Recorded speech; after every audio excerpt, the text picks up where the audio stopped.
Oh, I would have to catch that yawn. Good grief. The live stream actually runs about 20 seconds behind real time. Hello, everybody. On January 21st, we've got comments from Dave Wilson, Don DeGidio, Optical Man Jeff. Ishmael is here.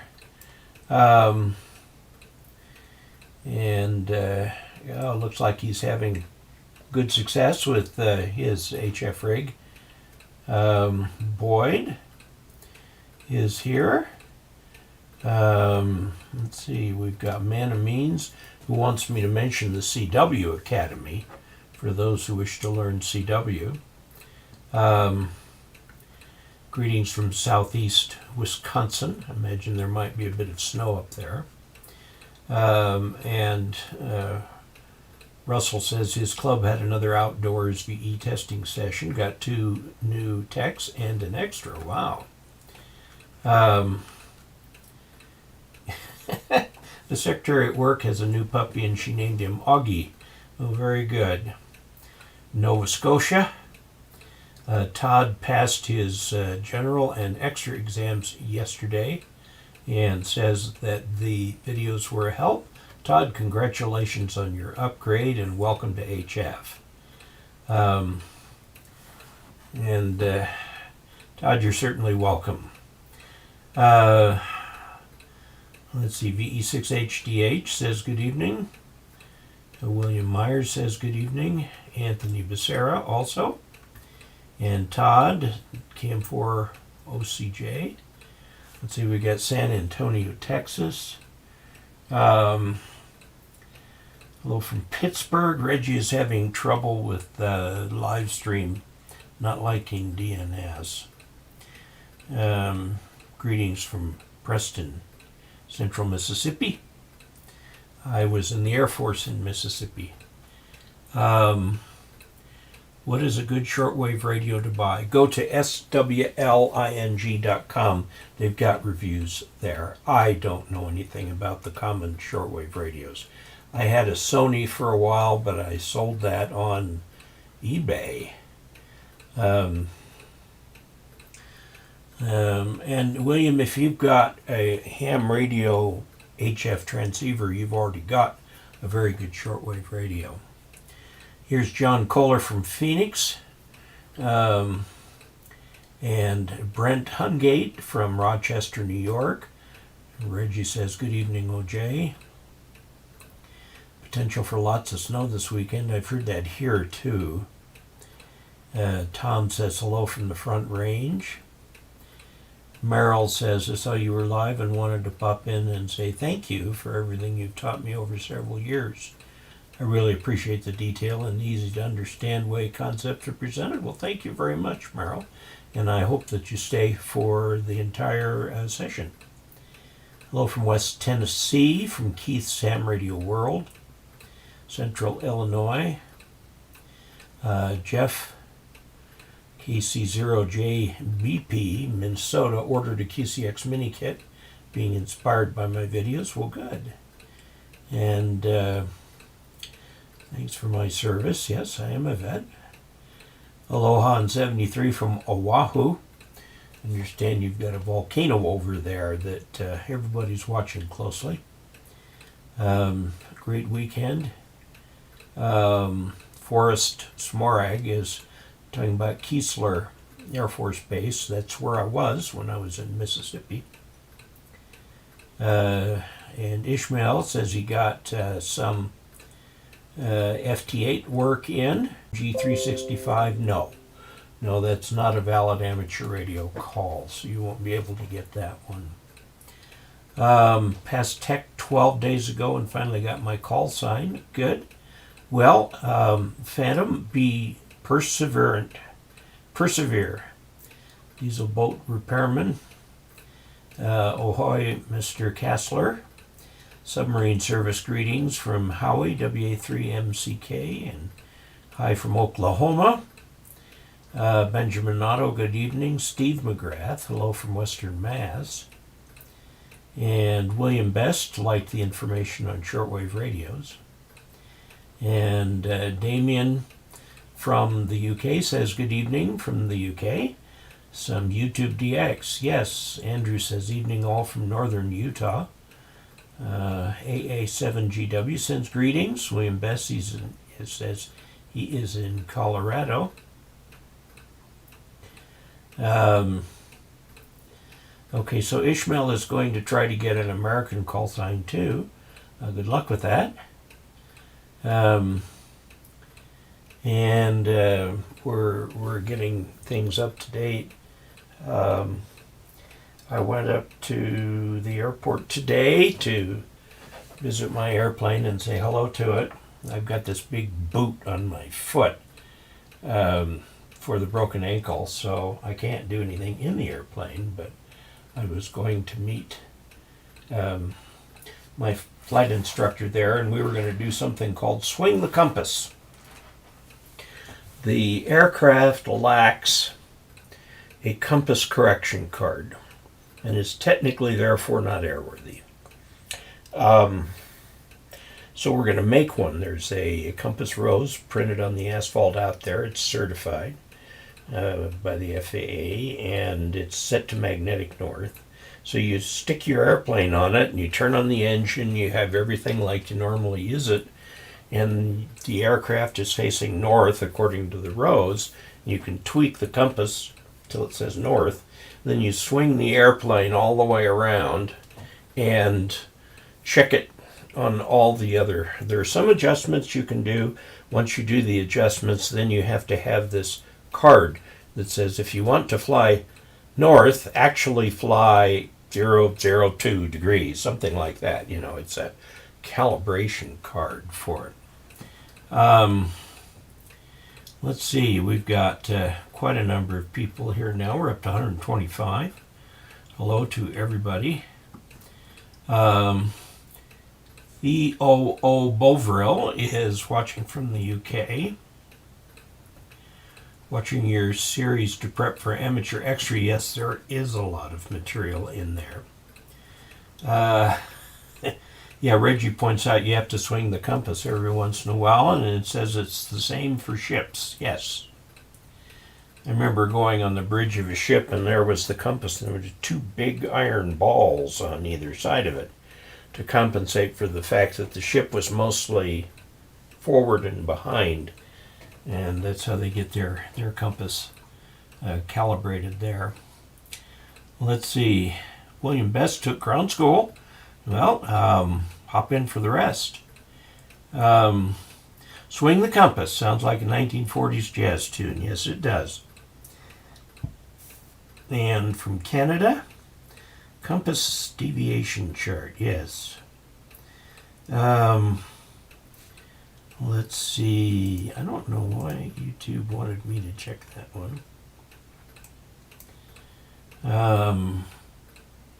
Sometimes the messages get caught in whatever YouTube's algorithm is for checking them and holds them. Made my first HF contact today. This is Daniel N8TIN. Fighting the bands fading in and out. They usually do that close to, or in the afternoon. They'll fade in and out. But hey, you know, you're learning about HF bands and trying to make some contacts. Everything's great. Absolutely cool. And the interesting thing about it is you don't get the same person every time. So you've got lots of new people to meet and so on. I used to help the instrument tech swing the compass on the A7D Air National Guard. I was an auto-flight control tech. Cool. Yeah, magnetic compasses are still much in use, but today on ships, GPS compasses are now allowed as master compasses, so no magnetic compasses required. I'd still want to have one.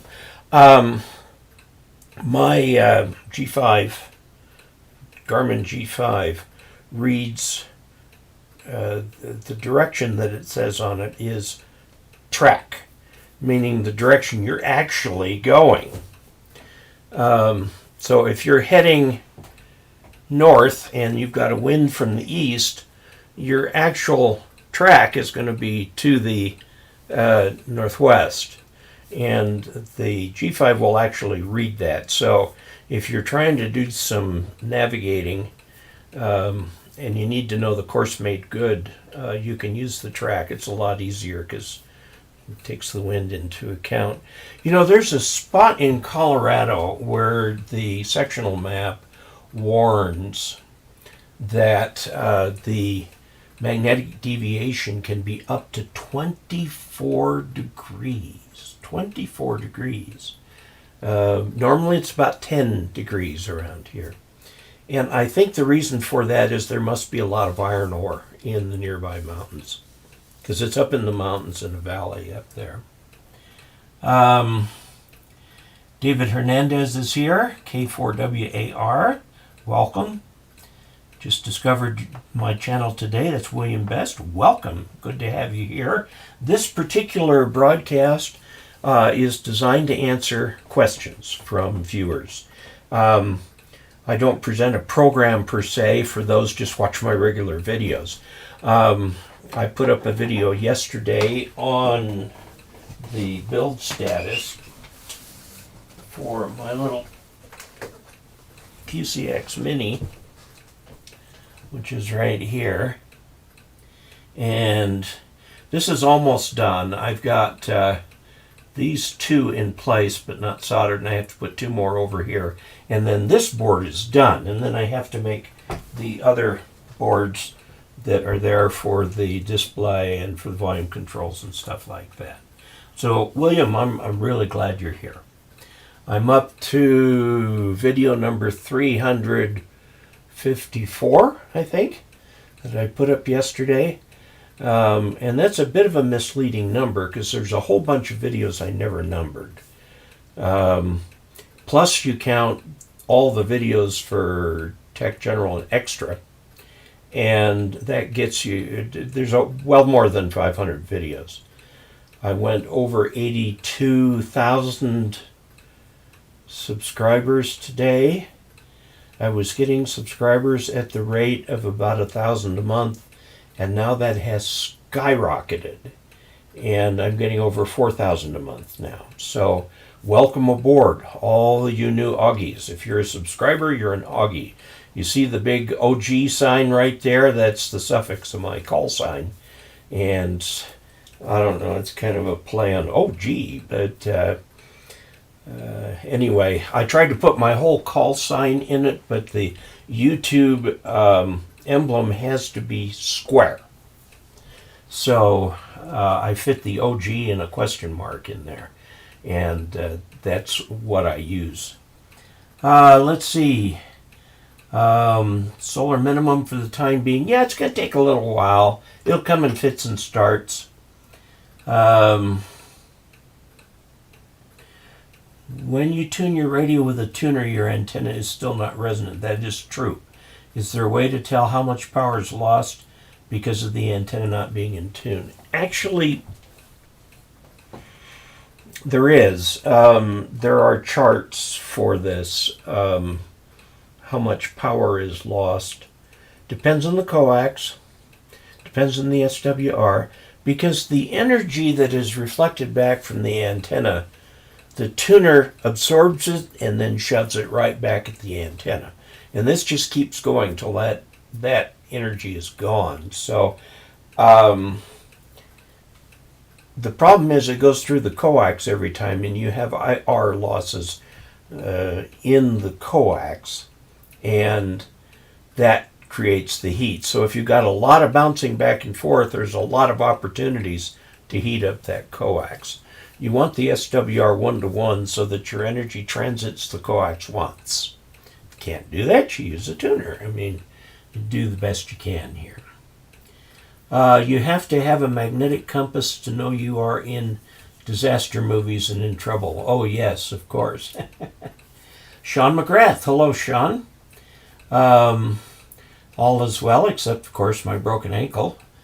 Sean is the instructor who gave me my ground school and helped me to pass my exam for my sport pilot license. Let's see. Kalamazoo. OG was for old guys. Yeah. What kind of airplane do I own? I have a RANS kit build, and it's model S-6ES. And it's circa 2007 it was built. Okay, let's see. Hello from Minnesota. Felipe is with us. Let's see. Just subscribed. It's from Jeff Berry. Welcome aboard. Hello from Central New York. Ryan is taking his technician test on Sunday. Good luck to you. Laser sight, looking at my first handheld, what would you suggest?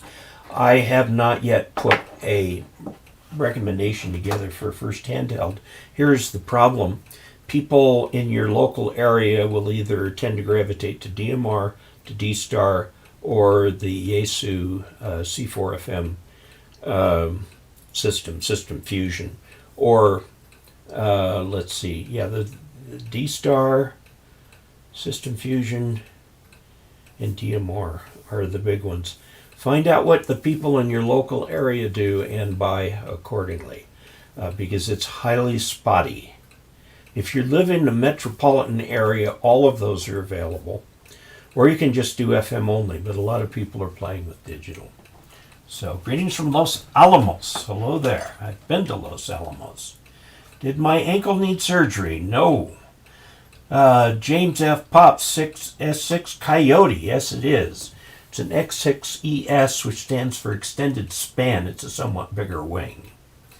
Phil says, thanks for the general USB. We had a heck of a time getting that to Phil. The post office shipped that all over the place, and finally Phil was able to get a hold of them and get the tracking number set up and get it sent to the right place. S6 Coyote communications are not done by howling. There's a radio, of course, on board the aircraft, oddly enough, made by ICOM. And ICOM does radio. Yaesu does aircraft radios too. So does Garmin.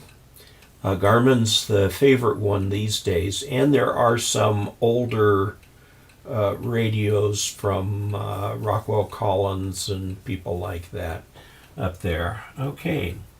And Larry LaCroix saying hello from Palmerston, Ontario. What the heck happened to the cabin fever reliever Hamfest? I don't know. Are you S6? I have an S6. Did you hear about the FCC advisory regarding amateur radio and criminal activity? Was it related to the stuff on January 6th? It was directly related to the stuff on January 6th. Okay, it's past 7 o'clock, so let me start officially, and I'll give you a little bit of a rundown on some of the things going on.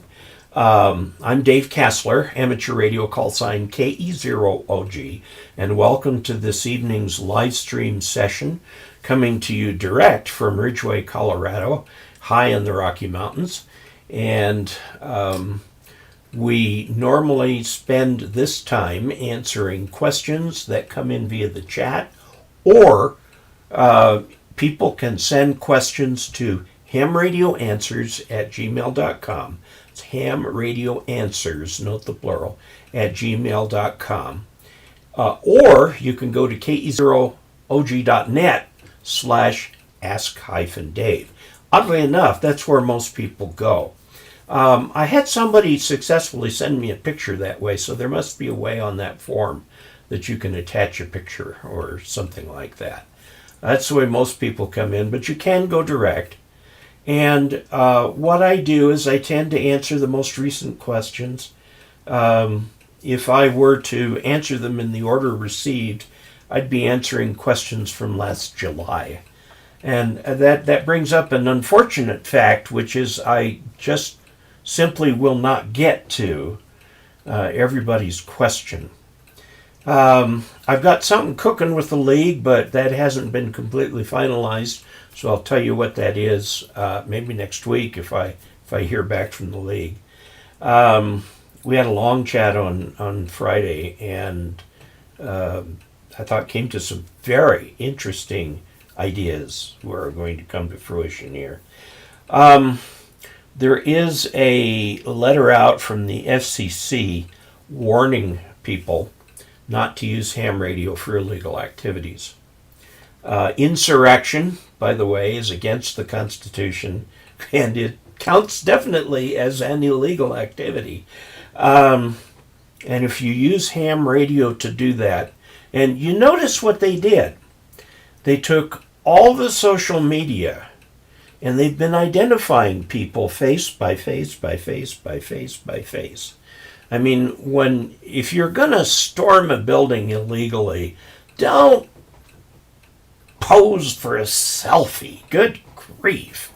Because there are a lot of people in a lot of trouble because of that. Now, a lot of people appeared to have handhelds. Now, I have heard, and Augie wrote me about this, that at a lot of places that the cops go, they find these bubble pack handhelds and the Chinese handhelds and so on, and people tend to use the very first frequency that's in there, which is usually outside the ham band, fortunately, but people are using these things to coordinate their activities. And now that Facebook and Twitter and all that other stuff have blocked a lot of that white supremacist activity, the domestic terrorism stuff,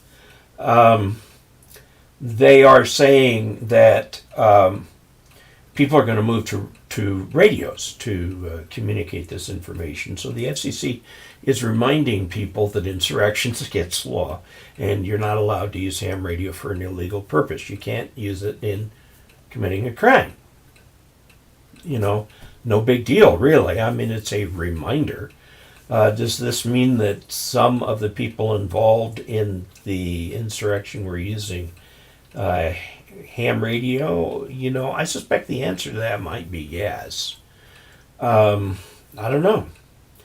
You know, if you are part of a group that advocates the violent overthrow of the government of the United States, you're illegal right there. And if you use ham radio to support that, you're illegal. These private militias that form, there's supposed to be a militia in each state, a well-regulated militia, according to the Second Amendment. That militia in every state is the National Guard and is under the control of the state governor. Okay? Any other militias are illegal. So I have a feeling they're going to be cracking down on those a little bit. The government has kind of let them go because of what happened in Waco. In Waco, there was a religious group down there that was monastic. They had their building and so on. And was it Waco or Ruby Ridge? Maybe both of them. But the feds came in to try and pull the children out of there. And there was a lot of bloodshed. And a lot of people were killed on both sides. And people stepped back and said, hey, we really don't need to be killing each other. So don't do that. And that's why the Capitol Police were pretty lenient with the crowd.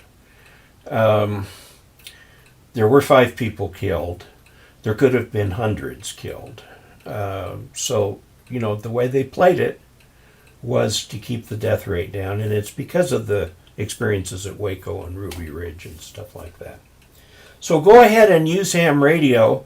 If you've got a protest that you've put together that's legal, that's got a parade permit, and so on, and it's a volunteer activity and you want to support it with ham radio, as long as everyone's legal, you're legal. But if there's violence, you're not legal. So, you know, use bullhorn, something like that. Anyway, that just kind of, I think, puts it in a little bit of a context the FCC is not announcing anything that they're going to do a crackdown on. The American Radio Relay League came out with a very similar letter, which was mailed to all ARRL members, that said, amateur radio is about development of communications and responsible public service. Its misuse is inconsistent with its history of service and its statutory charter. That means it's in law. There's laws written that allow ham radio. ARRL does not support its misuse for purposes inconsistent with these values and purposes. And they're kind of dancing around it a little bit, but okay. So there we go. Anyway, yeah, I wouldn't worry about it terribly. Ham radio is going to live on. If you do, I will remind you, since this is the time of when we're probably going to see some domestic terrorism. If you see something, say something. Call the FBI. The FBI's number is in the government section of every phone book, or you can look it up online. And, if you see something, say something. Anyway, I'm looking here, and people are talking a lot about this. Yeah. Well, some of these insurrectionists, unfortunately, I've met some weird people, I had one guy tell me years ago, he says, we're going off into the desert in Utah, and we're going to plan some things. And so that's why we want ham radio. And I'm not going to help you one tiny bit.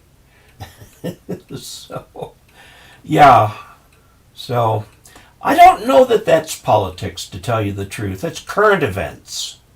I'm not telling you what my politics are, but I am telling you that there are people who are outside the legal system, and there have been warnings issued to not use amateur radio in the furtherance of those things. Okay. Can you talk a little about first antennas, what type, how much, how hard to put up, and so on? Kevin, it depends if you're talking about VHF or HF. If you're a new technician and you want to put up an antenna, I would suggest that you go to a company like MFJ and look through their very simple outdoor antennas. I will tell you that a quarter wave with the 4 ground wires on it, for former radials on it, will work really, really well outside, and they're only about $30 or $40.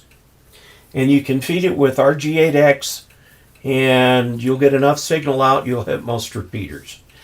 If you're looking at a first HF antenna, the reference station antenna is the MFJ 2010, which will cover 40 and 20, the entire bands on 40 and 20. So you can do FT8 and voice on 40, 20, and as a bonus, 10 and 6. But 40 and 20 are the two that are important right now. Yeah, if you bother applying to the FCC for a license, chances are you're not a criminal. In fact, they ask you that question. Are you a felon?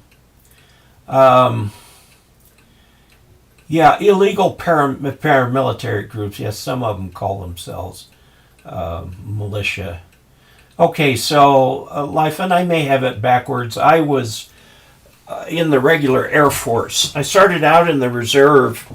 I was offered a regular commission, but I decided to stick with the reserve because I wasn't going to make the Air Force a career, so I got out as a reservist, which is different from National Guard. The reservists are part of the federal military. SEC is not posturing. They're just saying what the deal is. It's interesting that they would do it, but yeah, Joe, I understand there's a lot going on. What is a phone book? They keep delivering them here. This is the one I use the most. See how thick our phone book is out here in the wilderness. Because I can find businesses and stuff in here when I need to. The phone number they have in there for me is one that I had years ago, long gone. Okay, is the MFJ 2010 long enough for 80 meters? No. Need advice installing surface mount ICs. It's not straightforward, but basically what you do is you get a little pen that has a mixture of solder and flux kind of mixed together, and it's got a little pusher on the thing. I'm going to have something here to show you.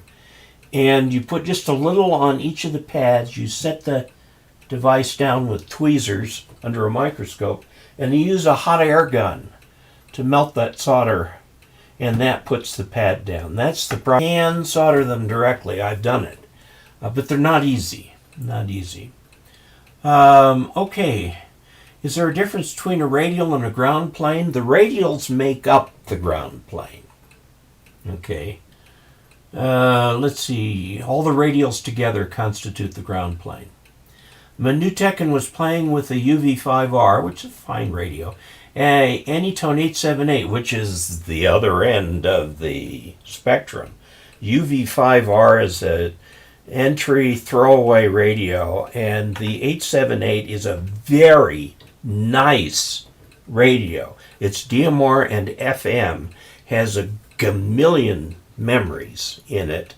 It has enough memories to store every single DMR ID attached to the data about the person.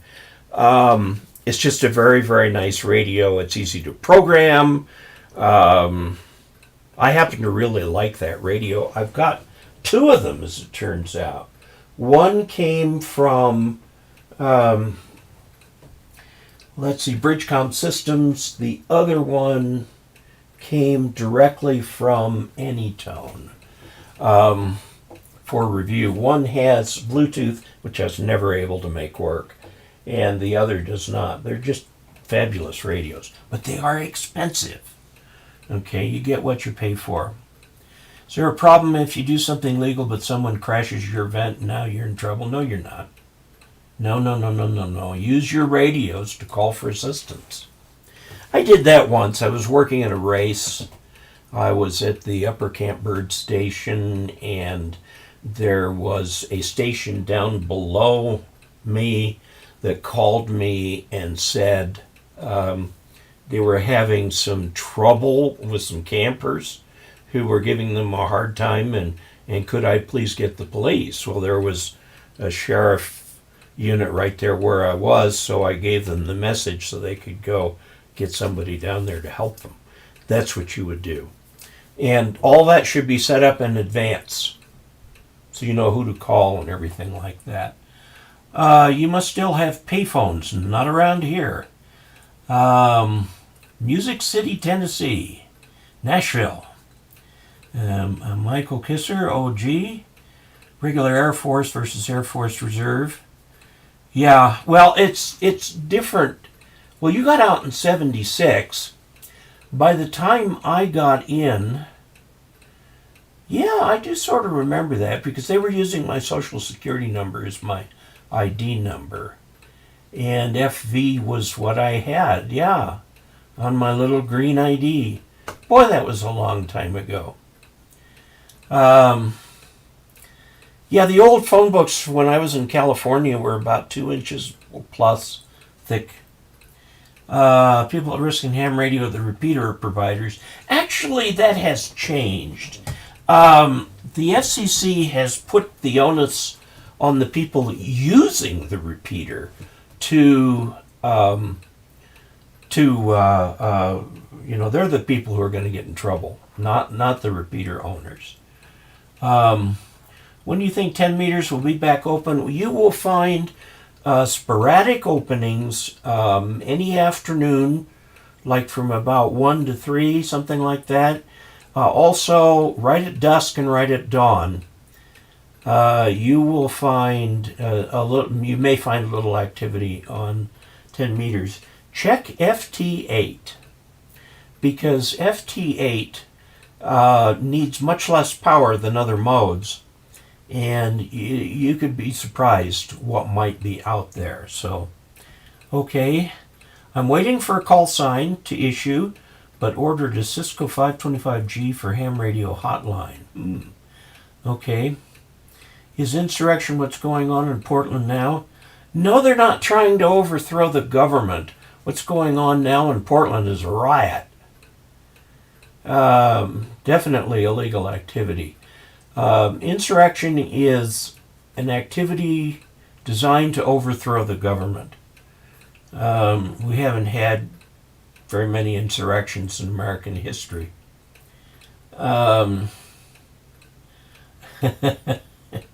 Adult children having a tantrum, yes. And one could argue about the word adult. Do I ever listen to Ham Nation podcast with Bob Heil? No, frankly, I don't. I'm aware of it.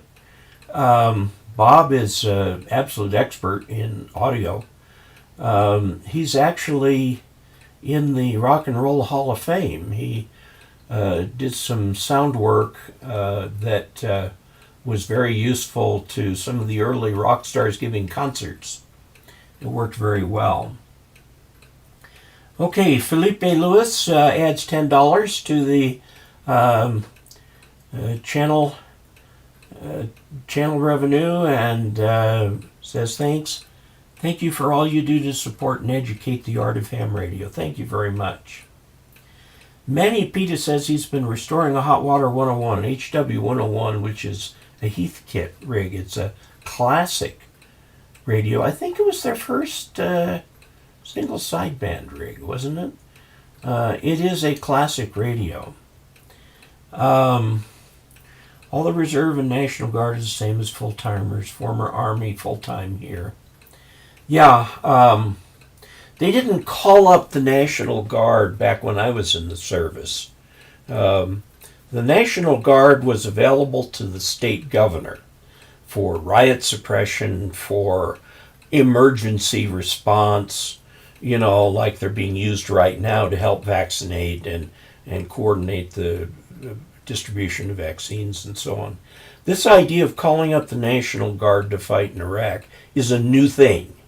It's a new thing.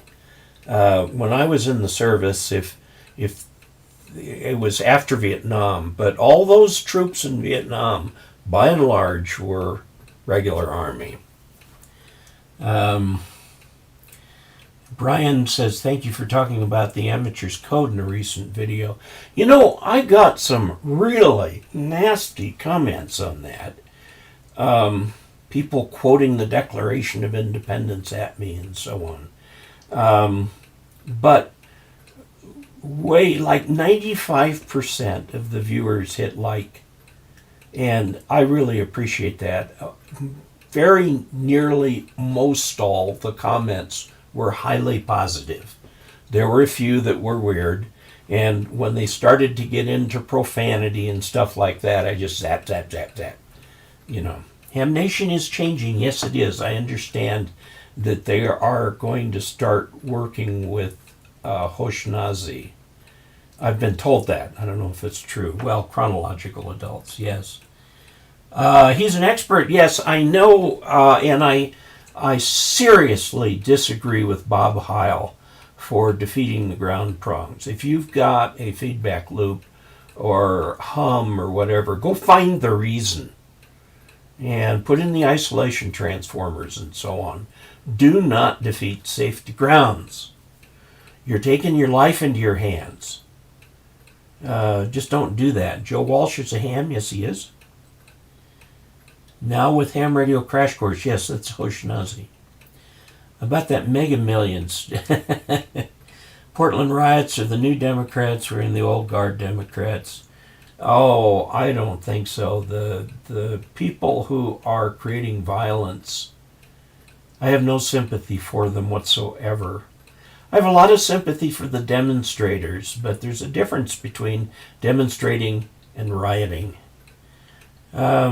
HW18 and CAP, that was my first radio, my first real radio, was an mine was HW16. It was CW only radio, very nice one. TS590SG, very nice radio. let's see. Before retirement, I was deployed as much as an active duty Air Force enlisted. Yeah, okay, thank you. Yeah, that's true. The extremists on the right, the so-called Antifa, they are domestic terrorists. That's what I think. Is that being political? Saying Antifa is domestic terrorist? I think it's just current events. Okay, Josh Nash is now hosting Ham Nation every other week. It was on last night. Okay, well, great. They were working with Twit, which was an internet TV kind of thing that did a lot of science-type programs and so on. I know they've been doing what they've been doing for a very, very long time. Let's see. I wonder if FEMA and others all working together with RACES and ARES have processes for sending us to locations, help provide comms, and have self-protection. Well, they would not want you carrying weapons, actually. They only want law enforcement carrying weapons.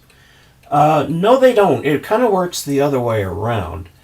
And usually it's at the state level. Like here in western Colorado, they do it by county. And they call it different things. There's Montrose County RACES, Delta County Auxiliary Communications, and there are other counties up there that do it. And they have their plans, and they do it the FEMA way. FEMA has all sorts of documents that talk about how to do this. And so, yes, you can be called up through that, but only if you've been practicing with them, so on and so forth.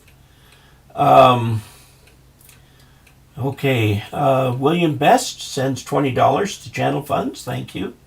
Yes, do not defeat safeties. Just don't. I was thinking wrong. HW8CW. I had an HW7, which had terrible microphonics. You just barely rubbed the top and you could hear it in the earphones. Nice little thing. The Army uses National Guard manpower support. Oh, I think let's see. Yes, the guys who hit the beach at Normandy were certainly anti-fascist. And if you were to ask any one of those great people who was doing that why they were doing it, they would always say the same thing: to defend democracy. So, okay, got Bayou Jumper to build from 4-state QRP. Okay, looks cool. Infed half-wave grounding and counterpoise. My first transmitter was a DX100. Okay, has an inverted V. Have you ever hit a repeater from an airplane? Well, if you mean if I've ever thrown something from an airplane and hit a repeater. No, actually, I've never used ham radio. All the times that I've been up in the airplane have been training opportunities. I am looking forward to soloing so I can just take some time and go fly. And I know that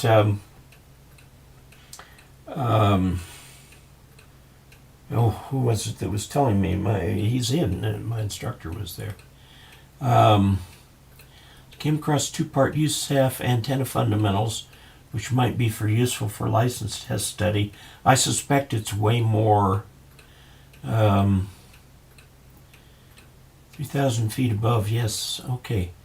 TS-590 is dead. Yeah, I know. There's one guy in World War II, he said, no, I don't dislike the Germans. I hate them. Can the government ban or stop ham operators from communicating? The answer is yes, and there is a precedent for it. During both World War I and World War II, the Defense Department wanted the frequencies. And ham radio, amateur radio, was put off the air. Now, what happened in World War II, most of the ham radio operators were pretty young. And in droves, they entered the Army, the Air Force, and the Navy. It was the Army Air Force back then. and became the CW operators.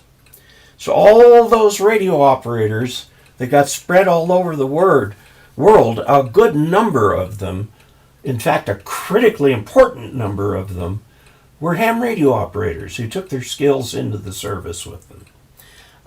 South Africa definitely does not outlaw ham radio. I've talked to South African hams. It's flourishing down there. Is there a way to give a rough power gain from height to dB? No. Devin Stratton, I'm a pilot multi-engine instrument. Would love to get my ham ticket. Just do that, please. Just bought a Zygo G90. It's not going to be a good radio for when you're a technician. Go to KE0OG.net/training, and that page will tell you how to get your license.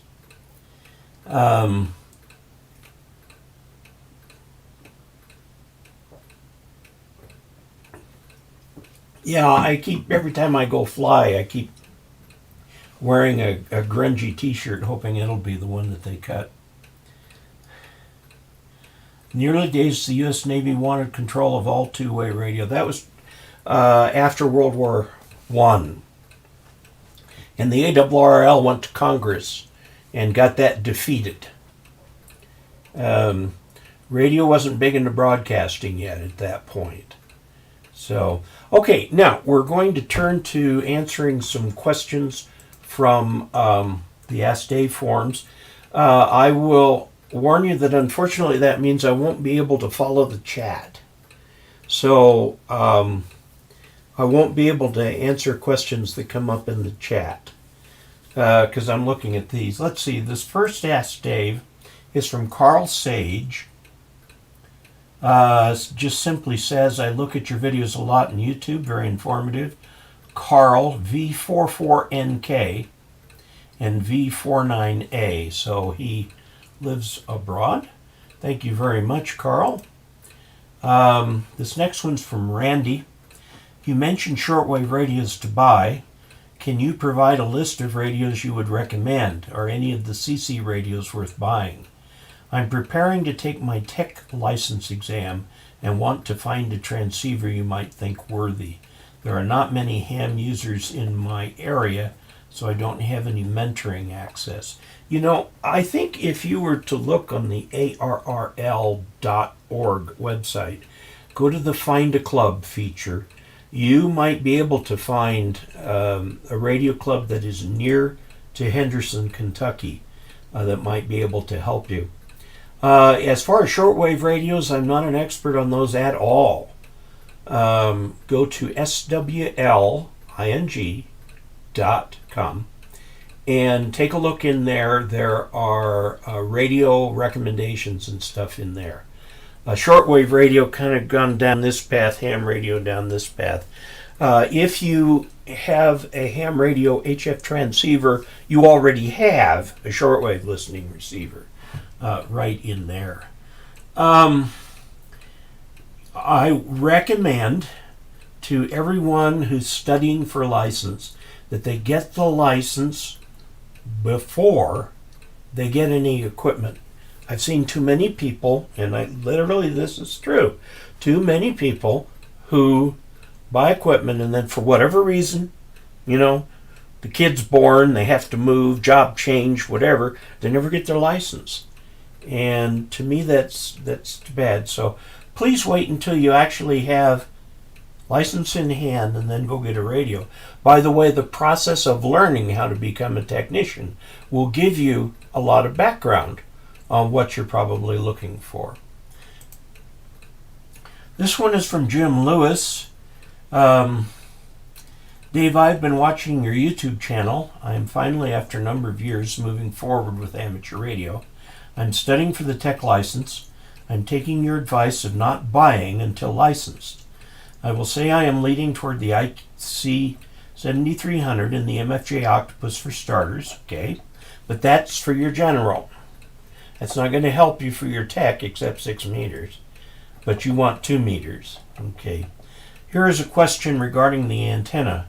While transmitting on 15 meters, will the antenna resonate on both 40 and 15 meter hamsticks? Well, you're going with the Octupus. If you put the 40 meter hamsticks up, it's very likely that with your tuner you can get it to tune, the tuner in the radio, you can get it to tune on 15 also. That was the standard thing to do back with tube radios. You put up a 40 meter dipole and used it on 15 also, because they're nicely harmonically related. Will that improve the omnidirectional signal? Will they interfere with each other? If you're going to get an Octupus, get the 40, get like the 80-40, 20 and 10. Then you can do a 15 also. And the 80, get the 75 meter version. I think that's what you get anyway. And so that way you at least get part of that you can talk on. But again, that's for your general class license. For your technician, you're going to want to get a handheld or a mobile radio like the D578 UV. By the way, I should mention again, I mention this every time I mention Anytone radios. Buy them from Bridgecom Systems.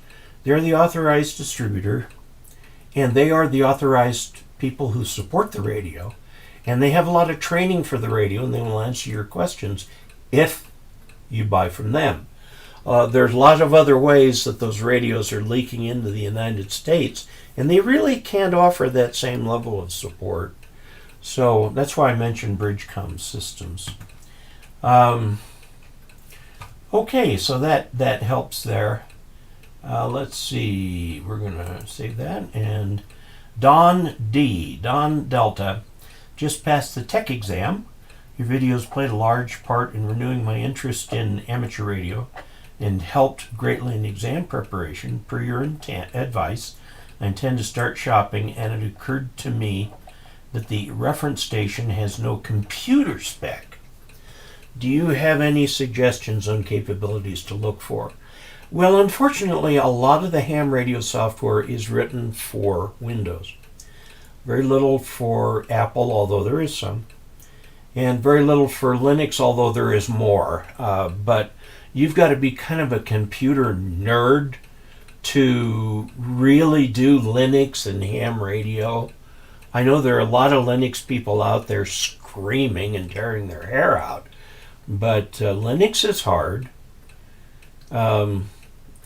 Those who are expert at it say that it's easy. What's easy is what you do a lot of. So if you do a lot of Linux, there's Linux software out there. But things like Chirp and so on are Windows programs. So yeah, Windows. And, most modern computers have everything you need. You're going to need a USB port for your radio or the programming cable and so on. So there's my suggestion on the computer, just a Windows computer. It doesn't have to be fancy at all. This is from Bob KL7BG. KL would be Alaska. Hi Dave, just got back on the air after a long hiatus. I have an IC7300 and an MFJ 2010. I put the antenna up right out of the box and the SWR is pretty high. Rig Expert Analyzer discloses lowest SWRs of 103 at 7.53, 1.85 at 15.37, 1.81 at 29.3. In other words, it's too short. What can I do to get a lower SWR in the CW portions of the band?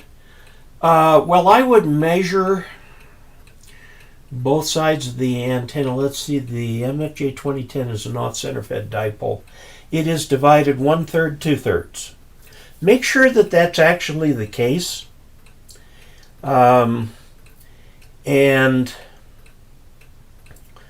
If you have to add wire at each end, go ahead and do that. You can just solder additional wire on. Doesn't even need to be the same type of wire as long as it's copper. And you just use copper house wire.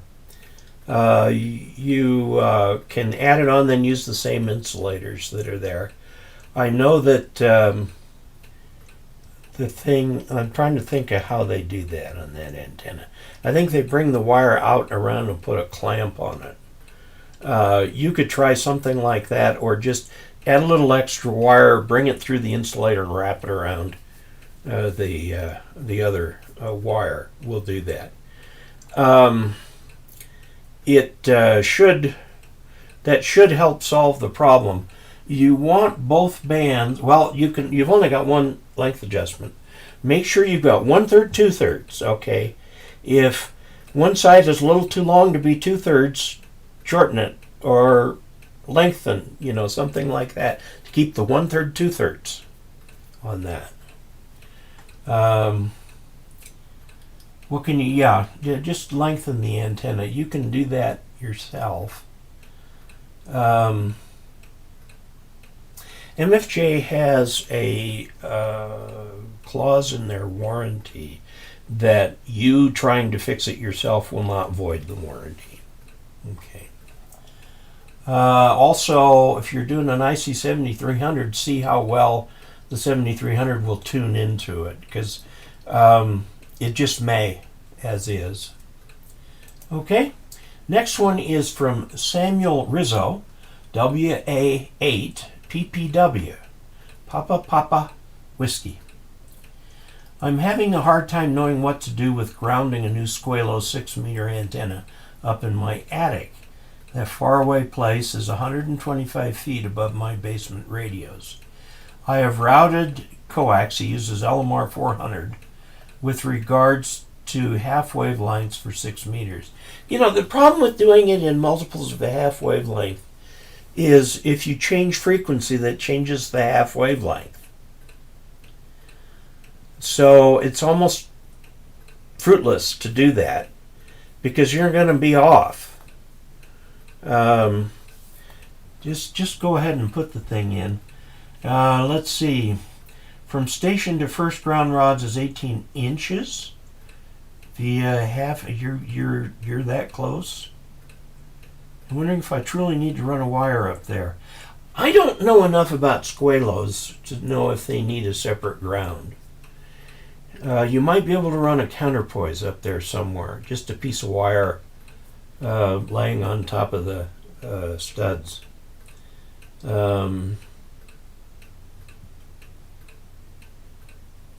By the way, if it works and you're making contacts, I wouldn't worry about it. Because you're in the attic. Okay, this next one is from Alan, W8AEG. Dave, I'm new to HF. I just got a key and was on 40 meters last night, but whenever I tried transmitting, it came through my computer speakers. Computer speakers are notorious for getting RFI problems. Just turn them off. Set off my touch lamp. That gets a little bit harder. Move your cables around a little bit. And the most concerning, caused my FTM 300 to make an odd noise from the radio body and transmitted or changed the power. Yes. You've got a grounding problem. I understand the computer speakers and touch lamp are likely not shielded well. That's true. Buy some ferrites and see if I can control that. Not sure why the FTM 300 is having issues and not sure how I can deal with it. Is it from the cable, from the head to the radio body? Will this harm my FTM 300? Shouldn't. Have an end-fed antenna that's relatively close to my house. Should you try to move it further away? Yes. I wanted to get an 800 watt amp, but concerned this issue will get much worse with increased power. Yes. And I will have a lot more electronics in my home going crazy. True. First time I transmitted on HF phone a few months ago, I set off the carbon monoxide detector. My wife was confused and not happy. Don't blame her. Thank you, he says. Grounding. I'm just looking at this and grounding is screaming at me. Your FTM 300 and your HF rig should be grounded to the same shack ground. You should have in your shack a ground piece of copper pipe about that long will do it. Everything grounded to that, including the FTM 300. You may need to loosen a screw on the side and then put a little strap in there and tighten the screw on it down to the ground rod, and then that ground rod via a single very thick wire or ground strap or ground braid down to a ground rod that's as close to your shack as you can get it, and then bonded over to the utility ground, wherever that may be on the house. Because this sure sounds like a grounding issue. If you get the FTM 300 and your HF rig grounded to each other very close to the radios, it should eliminate the problem. The computer speakers and touch lamp you can probably do with those beads. By the way, if you've got RFI problems, an amplifier is just going to make them worse. So dig into them and solve them before you fork out the money for an amp. Amps are expensive. But yeah, all this RFI to me says grounding, grounding, grounding. So give that a try. Okay, this is Brent Brenden W5DPH. Is common mode current? No. The standing wave ratio is something having to do with the transmission line itself, and it's a measure of how much power you send to the antenna that gets reflected back in the coax to the transceiver. You want it as close to 1-to-1 as possible. Does an SWR of greater than 1-to-1 indicate that common mode current will be on the coax shield? Not necessarily. No, not necessarily. It could be a problem, especially if you've got a unbalanced line like coax directly connecting to a dipole without a balun. You can get common mode with currents on the outside of the coax. You can do a choke balun by just looping some coax, like 25 feet of coax into a foot wide. You get a few turns there and use some tie wraps. You can get small tie wraps like that one. And put that right at the feed to the antenna. Or put a 1-to-1 balun up there. That will do it too. That will keep the common mode off. The most common evidence of a problem with common mode is RFI. And an SWR of 1-to-1 does not necessarily mean that you don't have any common mode either. The SWR is simply a measure of the amount of energy coming back to the transmitter inside the coax. I hope that helps. I know it's a little bit confusing. This one is from David Wilkins. He says he's been asked by his club to reach out to me about the possible use of my videos as part of our technician class online Zoom classes.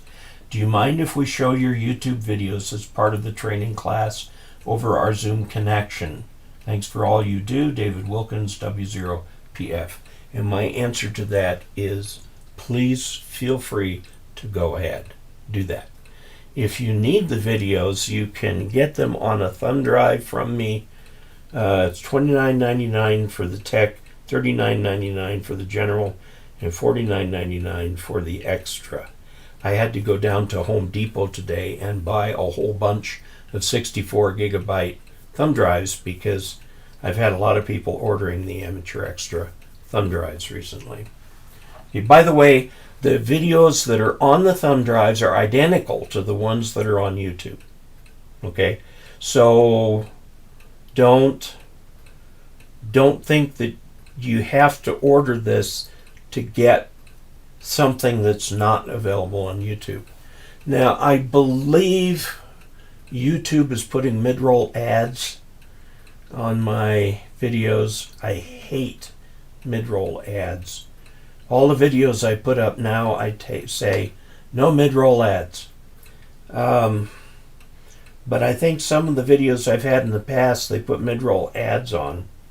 And, I actually went so far as to upgrade to YouTube Premium, which is entirely separate from having a YouTube channel.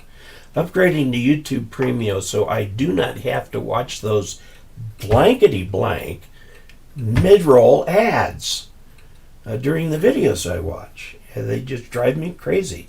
First of all, the timing is not good. They'll chop something up at a weird point and put in a mid-roll ad in spite of what they say about putting them at natural breakpoints. Their AI is no good in there. Okay, it looks like there's a momentary stop in there. Okay, let's see. Dave, I'm looking at a TS590. Is there a big difference? The TS590 is an older radio. It's a fine radio, but you're going to it's tube radio, so you're going to have to tune it. The driver and final are tubes.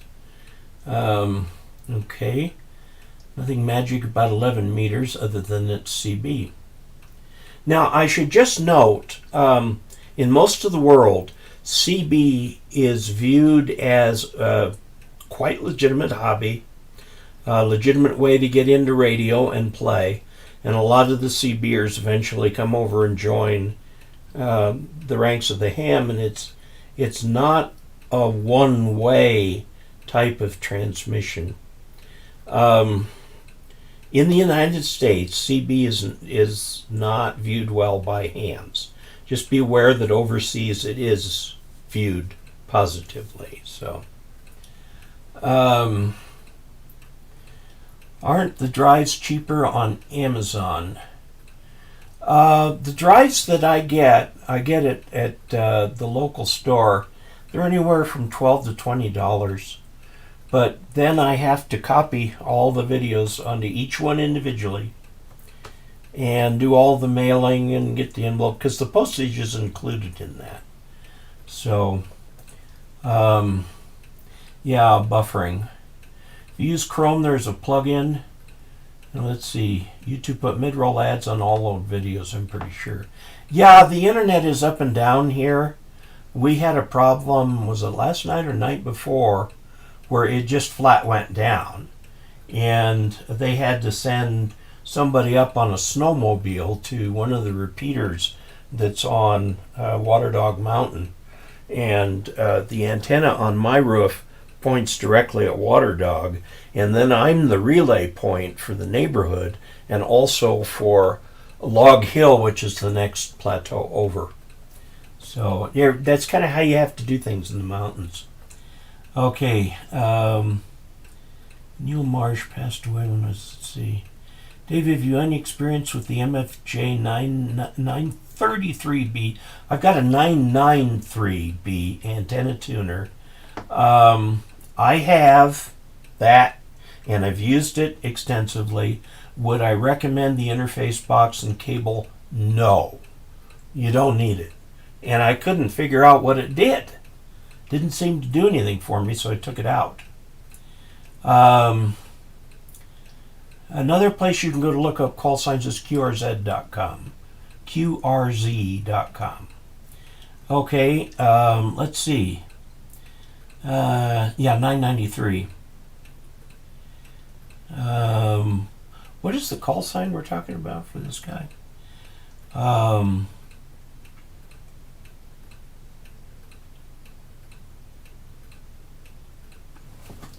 Yeah, if a call is not currently assigned, there's a period of time where a descendant can claim it. A descendant or relative. And then after that, it's open to everybody.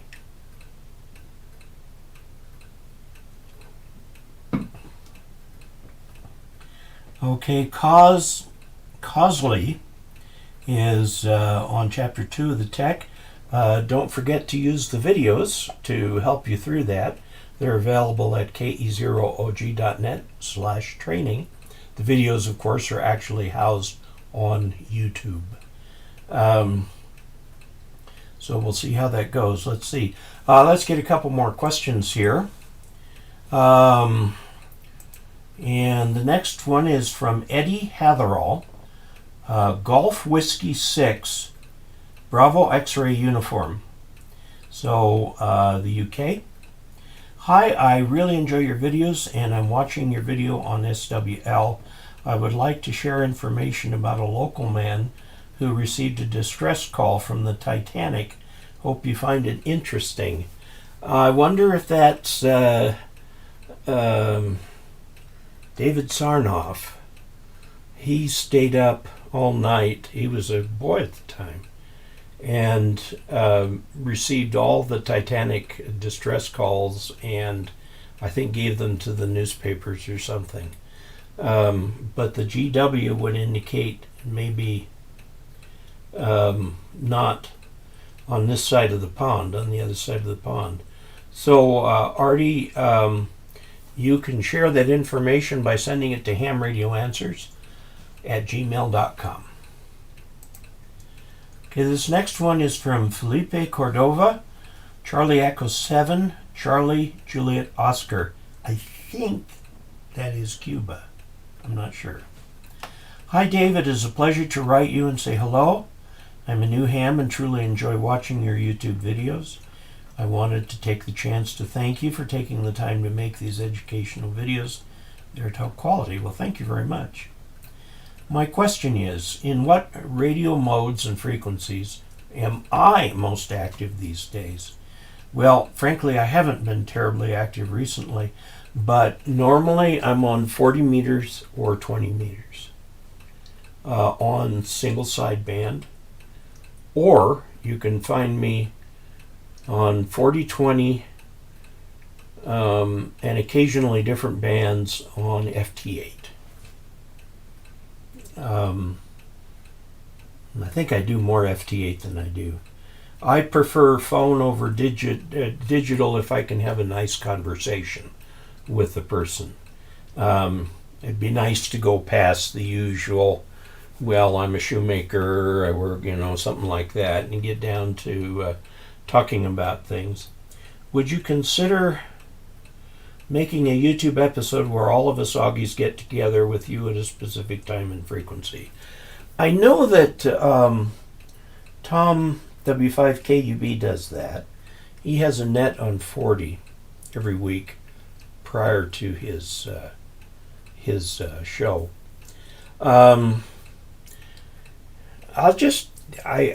talked about this so many times, but I've never done it. We ought to have a time when we can get Augies together on the air. Keep reminding me. I'll get it done at some point.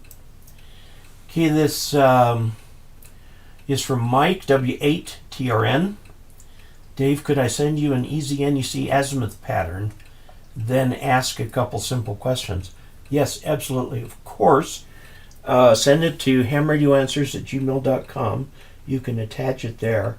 I think there is a way on the form to attach like a JPEG or something like that, because I've had pictures come through on this before. Let me take one more from here. This is from K2SAV. Hi Dave, can you talk more on J-pole antennas? I'm looking at actual comparison of a J-pole versus a Slim Jim. They're about the same thing. I guess KB9VBR is saying they have 3 dB gain over a traditional J-pole. I don't think so. Can you help prove or dispel this myth? I want to build one to pick up 161 megahertz for rail fan. The rail fans, all the VHF communication for the railroads are in the 161 megahertz band, and so a lot of rail fans will put up their radios and listen, and they can tell where the trains are coming, so they know when to get their cameras ready and stuff like that. I don't think that the Slim Jim has gain over regular dipole, but it depends on what you want to do. If you build like a copper pipe dipole, you've got this long thing you've got to stick in your car. It would be an excellent antenna, of course. The Slim Jim can go up on a fishing pole or something like that, and then be rolled up, thrown in the car. It would take less room. A Slim Jim is a J-pole made of a piece of twin lead. I've got one in the bottom of the filing cabinet over there. It works just fine. And I guess you could set up two a J-pole and a Slim Jim next to each other, and then get a half mile away with the handheld, although you'd need something with an S meter in it, and then see if there's a difference in the most handhelds don't have S meters anymore, so you'd need something like that to see it. Or you could turn the squelch up and up and up and up and up until one of the antennas makes it and the other doesn't. But then again, most handhelds, you don't have much control over the squelch either. Okay, so we're going to wrap that right there and come back to that set of questions next week. Why does WinLink packet radio not work when the pitch of the high and low tones are too low or too high? Because they're looking for specific tones. And if you don't give them the specific tones, they think, oh, that's some other station. So you've got to hit it just right. Let's see, 2x3 call. Oh, yeah, you can get that as a tech. Considering a KE0OG hex beam on 20 to 30 foot mask, asking your opinion. Is there worse, better? How far can my mask be from my radio? Well, I actually run LMR 400 out to my hex beam. This is a nice antenna. It's an MFJ one. It's a nice antenna. Is the Anytone D578 UV Pro tri-band your station spec radio? No, I have not specified a radio for that because of the digital conundrum. There's no point in getting a DMR radio if all your friends are using D-Star or System Fusion. Okay, so find out what's common in your area and get that. I know I need to. If I were to draw a line in the sand, I'd say everybody ought to go get a D878, but they're expensive radios. So get a Radioddity GD77 if you want DMR. That's a much less expensive radio. Very nice radio. Does FM really well. It's a nice radio. I've got one and have used it. It's light and everything. Okay. VE KE0OG, congratulations. Okay, JS6UAG, thank you. Optical Man Jeff, thank you very much for adding to the revenue. Check out the Ed Fong Slim Jims. I understand they are great. Good luck with my healing. Oh, yeah. Oh, and I forgot to tell everybody. I went up to get in the airplane today to swing the compass, and what did I find but fuel leaking out of it? Like, not quite spraying, but just all over the floor. What had happened is the tubing that they used for the fuel line, it's cheap stuff, spent a lot of summers in a hangar in Phoenix. So it got cooked real good. It can get up probably 150 degrees in one of those hangars. And then I bring it up here, and this is the first time it's ever been exposed to cold weather. And all that tubing is shrinking and cracking. And that was the problem last week with the ride we took and found out that we had no speedometers because the pitot tube is made out of that same tubing. And what happened in the last couple nights, it's been really cold. It's been really cold all winter. That tube shrunk, cracked, and there's been fuel leaking on the floor. And we were up there just a day or a couple days ago, and there was no leak then. So it just happened. So instead of swinging the compass, had to get the FBO over there to fix that fuel leak. And I think I'm going to have them run all new fuel line throughout the entire airplane. So anyway, that's the fun fact for last. The fun fact for last was my airplane had a terrible fuel leak in the hangar. And boy, am I glad there was nothing in there that made a spark. And as far as my healing, it's going along. There's nothing I can do about it except wait for it to heal. Waiting for an ankle to heal is like watching paint dry. Or watching clouds form or something like that. It's just like, ugh, it's taking forever. But I am healing. What hotspot do I have here in the shack? I've got two of them. I've got an open spot 1, and I've got this, I call it the San Diego hotspot. It's from hamradio1.com. Okay, boats and airplanes. Use them or they rot. Absolutely. Absolutely. Question, and see, do you ground it? I've had trouble with tube shrinkage in cold weather as well. Yeah. Oh man, I'm glad that didn't happen when we were airborne. Can you imagine what would happen if all of a sudden that fuel was just all over everywhere? I mean, that would definitely be an emergency. So, and the current source has thrown another $10 into the channel funds, bringing us to $50 for the evening. I'm going to say thank you, 73, and we'll do the same thing next week. And I'm trying to get a video up every day. So this is today's video, by the way. Not going to be another one. So you can speed the healing process with diet, proper sleep, hydration, and saunas. I like the proper sleep part. That I'm doing. Better get the fuel line issue figured out. Oh, yes. How did I hurt my ankle? I slipped on ice at the grocery store. Okay. And James Totten had a long-winded speaker at his club meeting tonight. And there's an emergency checklist to knock out the flames if it happens. There is a fire extinguisher in the airplane, but I will admit I don't know how to use it. So that's going to change in a big fat hurry. So thank you, and I hope this isn't a political thing to say, but God bless America. God bless amateur radio operators worldwide. And we will see you in a week. And so until then, 73.